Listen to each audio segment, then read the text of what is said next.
Morning আবার একটা নতুন এপিসোড দারিংবাড়ি থেকেই। আর আজকে আমরা দারিংবাড়ি থেকে চেক আউট করছি। আজকে আমাদের কি উদ্দেশ্য আছে তোমরা তো নিশ্চয়ই বুঝেই গেছো ইতিমধ্যেই। আজকে পূর্বঘাট পর্বতমালারই আরেকটা প্রান্তে, উত্তর দিকে বলতে পারো, যার নাম হচ্ছে কেওনঝাড়, যেখানে আমরা যাব। যার দূরত্ব এখান থেকে গুগল অনুযায়ী 410 কিলোমিটার। তো লম্বা রাইড আছে আজকে 410 কিলোমিটারে।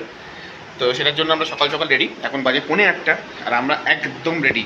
এখান থেকে ব্রেকফাস্টটা করবো, আর ব্রেকফাস্টটা করে আমরা এখান থেকে ব্রেকফাস্ট এখানে করছি। তার কারণটা হচ্ছে যে ব্রেকফাস্ট যদি না করি তাহলে আমাদের আর ব্রেকফাস্ট হবে না। আমাদের সেই ব্রেকফাস্ট আর লাঞ্চ সব মিলিয়ে ব্রাঞ্চ করতে হবে। আগের দিনও এটা হয়েছে, আমরা লাঞ্চ স্কিপ করে গেছি। ওই যে রাস্তায় ফলের রস, আখের রস, বিস্কুট, কেক খেয়ে ট্রাভেল করেছি, যেটা আমরা আজকে করতে চাইছি না। তাই ব্রেকফাস্টটা করবো, পেটটা ভরা থাকবে, যখন লাঞ্চ করবো তখন করবো। কারণ আজকে যা রাইড হবে, আমরা যদি 9টার সময় বেরোতে পারি, যেটা টার্গেট 9টার সময় বেরোনো, তাহলেও আমাদের পৌঁছতে 6টা সাড়ে 6টা বাজবে অন্ততপক্ষে। তো সেটার জন্যই তাড়াহুড়ো করছি।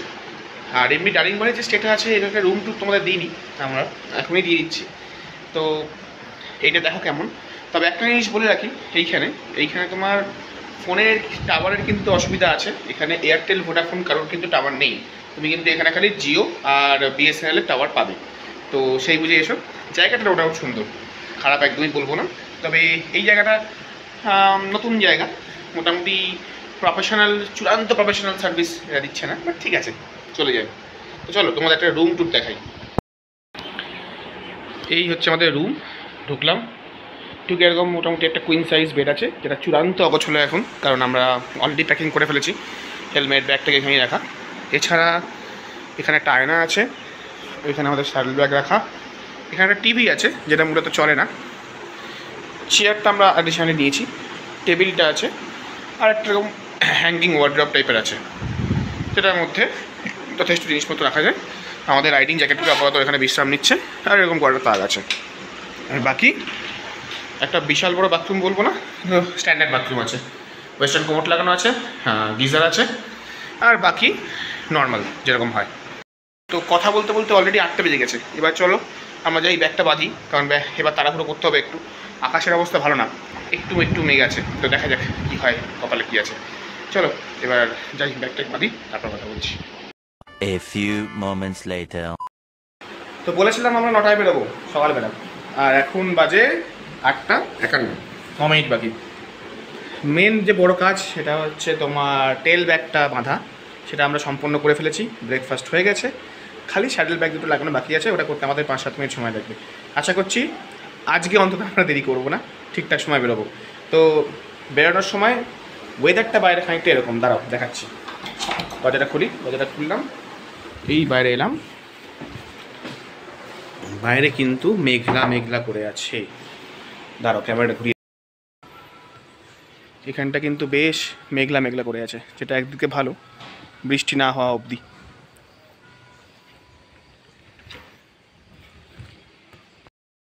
আর যাই হোক, আজকে অনেকটা লম্বা জার্নি।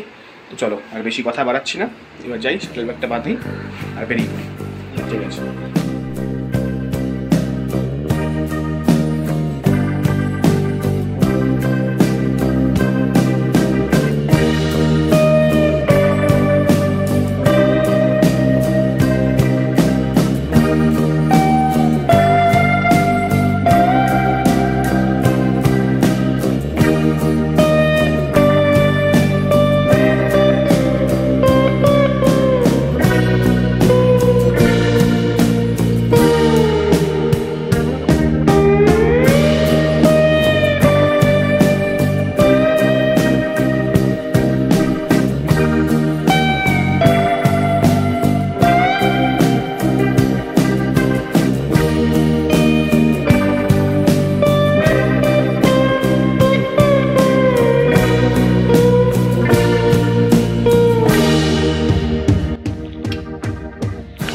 এরকম একটা জায়গায় দেখে রাস্তায় আমরা দাঁড়িয়ে পড়লাম, তোমাদেরকে দেখাবো বলে। শাল গাছের জঙ্গল, আর তার সাথে উড়িষ্যার SH1, যেটা কিনা NH59-এর এক্সটেনশন। সেইখানে দাঁড়িয়ে আমরা এখন একটু সময় কাটাচ্ছি। চলো তাহলে আর একটু এগোই, তারপর আবার কথা হবে। তারপর ওই শালবন, সবুজ জঙ্গল, সরু আর সুন্দর রাস্তাকে সাথে নিয়েই উঁচু নিচু পথে আমরা এগিয়ে চললাম আমাদের গন্তব্যের দিকে, যা এখনও 350 কিলোমিটার মতো দূরে। আমরা মাত্র 1 ঘন্টা জার্নি করেছি। তো চলো আর একটু এগোই, তারপর দেখা যাক কী হয়।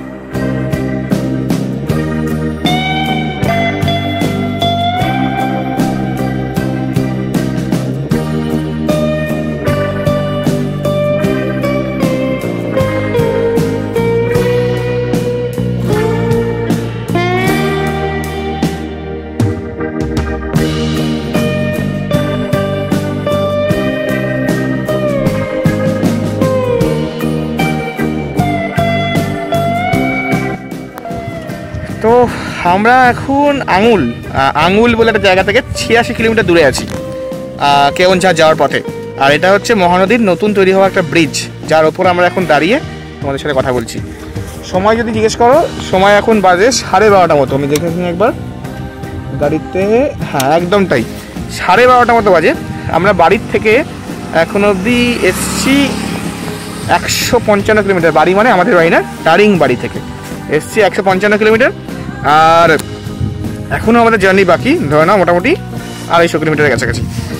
তো এই হচ্ছে ব্যাপার। আর এই হচ্ছে পেছনের দৃশ্য। তোমরা কি দেখতে পাচ্ছ যে আমার পেছনটা কি সুন্দর? মহানদী কেন মহানদী? এই কারণেই, তাই এত চওড়া সমস্ত জায়গায়, তার অববাহিকাটা এতটা চওড়া, যে কারণে এই নদীটাই হচ্ছে মহানদী। চলো একবার ওদিকটা যাই রাস্তার, তারপর তোমাদের সাথে দেখা। এই দেখো, এই দিক থেকে রাস্তার কি সুন্দর ভ্যালি দেখা যাচ্ছে। আমাদের এই সিরিজটা যে ইস্টার্ন ঘাটস, কেন সুন্দর হবে না? কেন?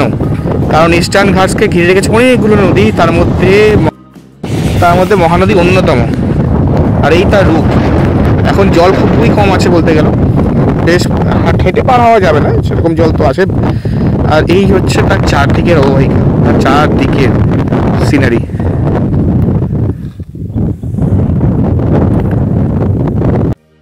আমরা এখন এগোচ্ছি, আর ধরে নাও আমাদের পৌঁছতে 6টা 6:30 বাজবে। তারপর দেখা যাক কখন কী হয়। চলো এবার এগোই আস্তে আস্তে, তারপর কথা বলছি।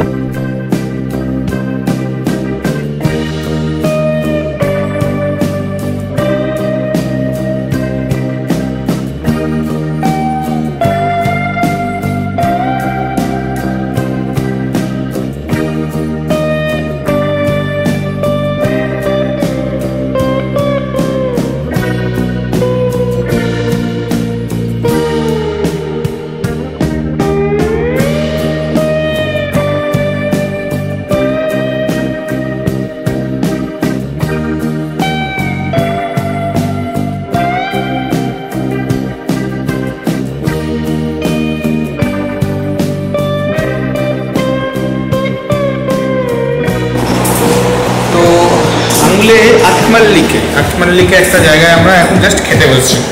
এখন 1টা বাজে, খাবার এখনো দেয়নি, ফিস থালি বলেছি। এবার দেখা যাক কেমন খাবার দাবার হয়। আমরা খেয়ে নিই, তারপর বেরোবো। এখন 1টা বাজে আর 226 কিলোমিটার বাকি। বাইকটা বাইরে রাখা আছে, দেখতে পাচ্ছি ছায়ায় রেখেছি। ভেতরে একটা এসির মধ্যে অ্যারেঞ্জমেন্ট করেছে। তো দেখা যাক কেমন কী হয়। চট করে খাওয়া দাওয়া সেরে আমরা আবার আমাদের গন্তব্যের উদ্দেশ্যে বেরিয়ে পড়লাম, যেটার নাম হচ্ছে কেওনঝাড়। এই দুপুরে রোদকে আড়াল করা গাছের ছায়াগুলোর মধ্যে দিয়ে খুব সুন্দর একটা সমান রাস্তা, একটা সাজানো গোছানো প্রকৃতির মধ্যে দিয়ে আমরা চলতে থাকলাম এই দুপুর 1:30 নাগাদ।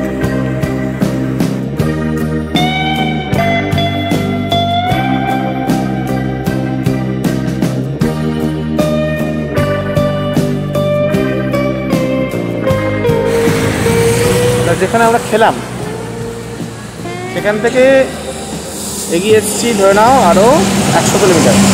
খেলাম তো ভালোই, খেলাম হচ্ছে মাছ ভাত, 90 টাকা করে নিল, মোট 180 টাকা। খুব ভালো খাবার দাবার। আর সেখান থেকে এগিয়ে এখন উড়িষ্যারই আঙুল বলে একটা জায়গা, যেটা আঙ্গুল বলে নাকি, ANGUL, ওইখানে দাঁড়িয়েছি।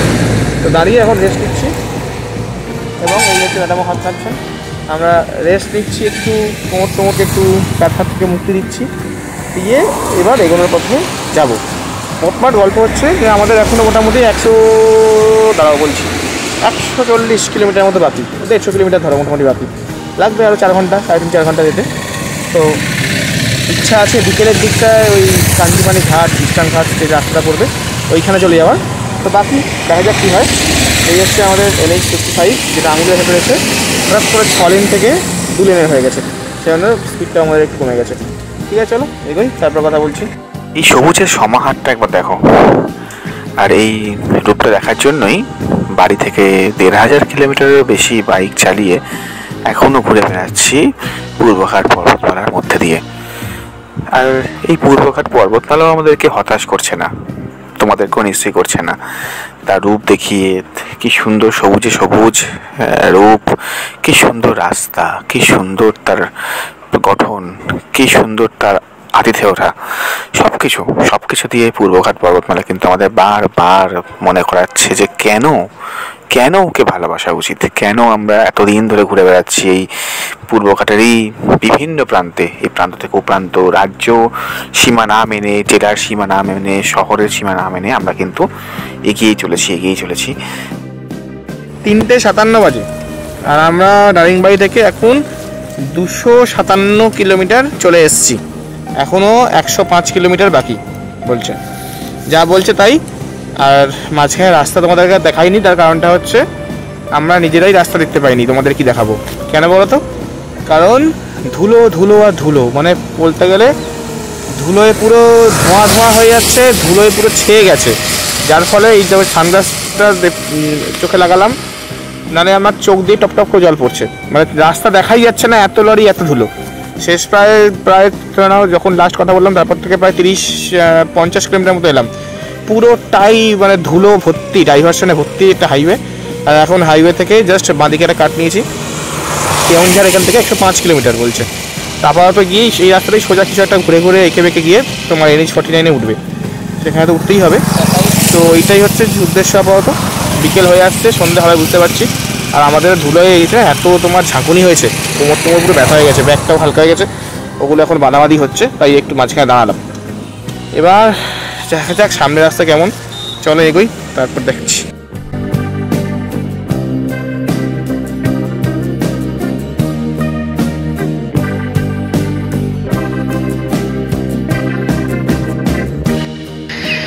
এই ডুবন্ত সূর্য আমার পেছনে দেখতে হয়তো পাচ্ছ না, এই ডুবন্ত সূর্যকে দেখে আমরা দাঁড়িয়ে পড়েছি কেওনঝাড় থেকে 59 কিলোমিটার দূরে, 59 কিলোমিটার, যেটা আমাদের 1.5 ঘন্টা লাগবে বলে গুগল বলছে। অন্ধকার প্রায় হয়েছে, এখন ঠিক 5টা বাজে।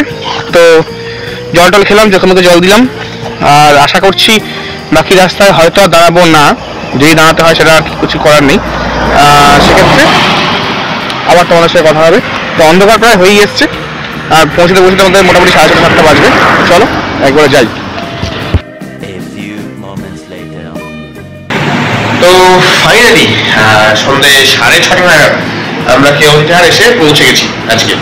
তারপর এখানে একটা লজ বুক করা ছিল অলরেডি, মোটামুটি ঠিকঠাক রুমটা দেখতেই পাচ্ছ আমার পেছনে দেয়ালে। আর ওই দেখো আমাদের রাইডিং জ্যাকেট ঝুলছে। তো সব মিলিয়ে জাস্ট ফ্রেশ হলাম, ফ্রেশ হয়ে এখন মোটামুটি 7:30 বাজে। আর এবার একটু ডিনার করতে হবে। এখানে খাওয়া দাওয়ার ব্যবস্থা নেই, কেওনঝাড় এমনি মোটামুটি ছোট্ট একটা জায়গা, আর এইখানে লোকে একটু তাড়াতাড়ি ঘুমিয়ে পড়ে, দেরি করে ঘুম থেকে ওঠে, তো সেই হিসাবে বেশি রাত্রি হয়ে গেলে খাওয়া দাওয়ার পাবো না। আর এখানে এই লজটা যেখানে আছে এখানে খাওয়া দাওয়ার ব্যবস্থা নেই, যার ফলে আমাদের কি করতে হবে, আমাদের নিচে যেতেই হবে, বাইরে যেতে হবে। বাইরে বেশ কিছু দোকানপাট আছে, দেখি কি পাওয়া যায় খাওয়া দাওয়ার। তো সেই সব খাবার দাবার খেয়ে আজকে রাত্রে ঘুমিয়ে পড়বো, দিনটা শেষ করবো। তাই তোমাদেরকে নিয়ে যাচ্ছি না বাইরে, এখান থেকেই আজকের ব্লগটা শেষ করছি। চলো কেমন লাগলো বলো, আর অবশ্যই লাইক করো, শেয়ার করো, সাবস্ক্রাইব করো, কমেন্ট করো। দেখতে থাকো রাইড রোভার্স, আর দেখা হচ্ছে পরের ব্লগটায়।